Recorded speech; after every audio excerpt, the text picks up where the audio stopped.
Amém, queridos irmãos, louvado seja Deus por vossas vidas e pelas vossas famílias. Nós já estivemos a semana passada falando a respeito da fé, baseado no que está em Hebreus capítulo 11. Ali em Hebreus capítulo 11 é colocado uma galeria de heróis, grandes heróis da fé, né, que nós já conhecemos toda a história de Noé, de Enoque, e aqui nessa galeria de heróis, ele vai colocar vários. Você pode perceber que ele começa desde Abel, né?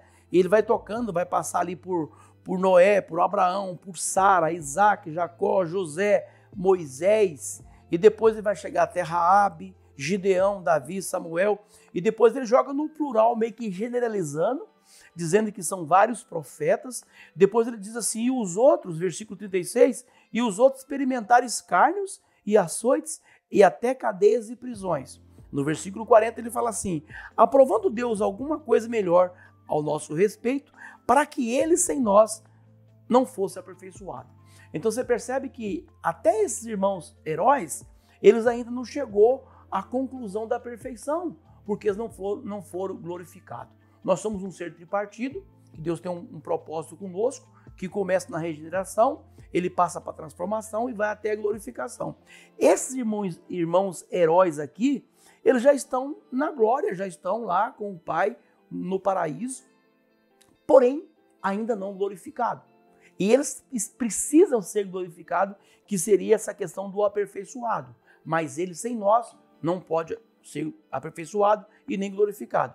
Então eu e você temos uma responsabilidade, um compromisso de seguir firme a carreira que está proposta, porque aqueles irmãos estão nos aguardando, estão nos esperando. Ou seja, Abraão está torcendo para que você chegue lá. Abel está torcendo para que você chegue lá. Porque o dia que você chegar lá, é a glorificação deles também. Porque é no momento em conjunto, a nossa glorificação ou arrebatamento e glorificação, e também a glorificação deles, e haverá esse encontro da igreja, a igreja gloriosa que já partiu, que já está com o Senhor, e a igreja gloriosa que está aqui, que ainda não foi arrebatada. É a ideia que ele vai passar do capítulo, do versículo 1 até o 40, no capítulo 11 de Hebreus. Mas o meu sentimento, que nós vamos compartilhar com os irmãos, é falar um pouco a respeito desses heróis. Especificamente, como nós damos introdução na semana passada, e hoje iremos falar um pouquinho mais a respeito desse que ele coloca no início. Ele fala assim, ó, pela fé Abel, pela fé Enoque, pela fé Noé. Esses irmãos, eles viram o invisível. Esses irmãos, eles creram no incrível.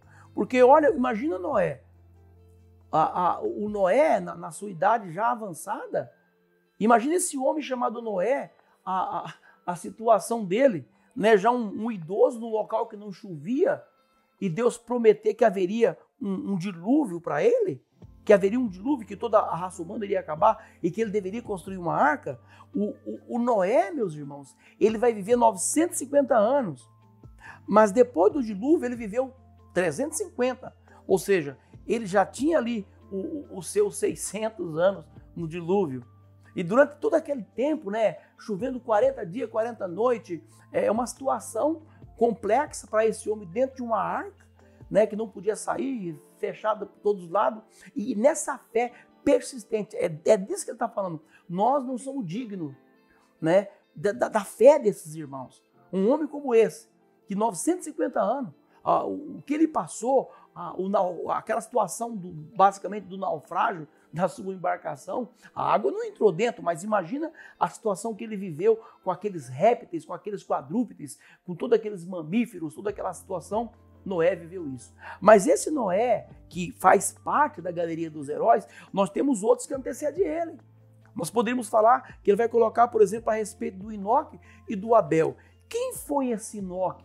Qual é o segredo da fé, dessa fé que vai substantificar, que vai criar essa fé que tinha nesse Enoque? O Enoque, o texto fala assim, ó, e andou Enoque com Deus, e Deus não se viu mais, porque Deus tomou para si. No capítulo 5, versículo 24 de Gênesis, qual era o segredo do Enoque? Andar com Deus. Ele andou com Deus. Esse homem aqui, ele estava com 65 anos de idade, quando ele teve um encontro com Deus. Imagina uma pessoa com 65 anos de idade, é quase a minha idade, ele encontrou com Deus e ele passou a andar 300 anos com Deus.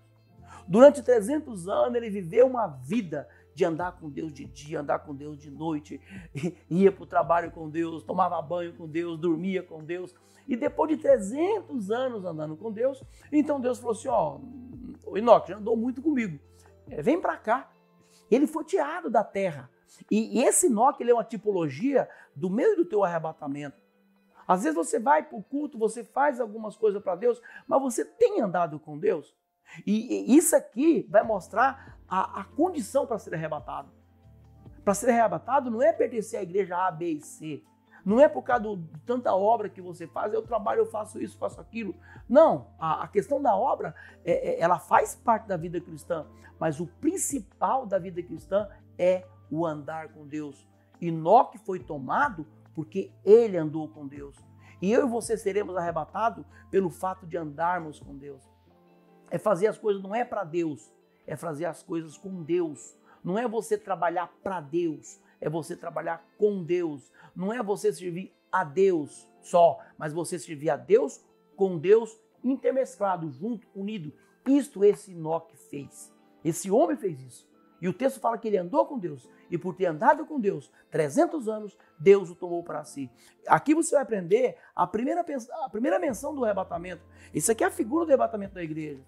A igreja vai ser arrebatada o dia que ela aprender com Enoque.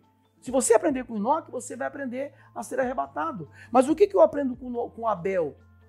Abel teve uma vida de servir a Deus, de maneira que o que ele fazia para Deus, Deus agradou dele. Não só dele, e não só da oferta dele, mas dele. Alguém pode falar assim, não, a oferta foi recebida porque ele matou o cabritinho lá, o cordeiro, e o irmão dele ofereceu lá uma porção de trigo, de aveia. Não é só essa questão. Porque o irmão dele também estava fazendo oferecendo algo que ele havia colhido. O irmão dele trabalhava ali plantando cereais e ele criando animais. Você pode falar, não, porque o Abel, ele aprendeu com Adão, que é com um cordeiro que se tapa a nudez. Tá, tudo bem. Mas são muitas especulações fora do que está escrito aqui. O que está escrito aqui está dizendo que Deus gostou do Abel. Deus gostou da oferta do Abel. Mas Deus não gostou da atitude do Caim e nem da oferta do Caim. Já parou para pensar? Talvez até a oferta podia ser boa, mas o coração estava ruim. Porque eu entendo que a oferta do Caim não estava ruim, mas o coração do Caim estava ruim. Aí o texto fala assim, Abel trouxe dos primogênitos das ovelhas e da sua gordura e atentou o Senhor para Abel. Então, meu amado irmão, quando você dá uma oferta, quando você dá um dízimo, quando você cuida bem de uma obra de Deus, quando você trabalha bem numa escala, quando você cuida de um PG, tá, isso aqui é oferta. Mas Deus não está olhando só para isso. Deus está olhando para o teu coração. Fala assim, e atentou Deus para Abel. Olha o que ele diz aqui na hora do Caim. Mas para Caim e para a sua oferta não atentou. Então, sempre para Caim e para Abel. Ou seja, primeiro o coração. Primeiro aquilo que está aqui dentro. Então, depois de tudo isso aí, Deus ainda dá chance para Caim. Falou, Caim, se fizeres bem, não haverá aceitação a ti. E se fizeres bem, o pecado jaz à porta. Tipo assim, ó, cabe a você, cabe a você dominar isso aí.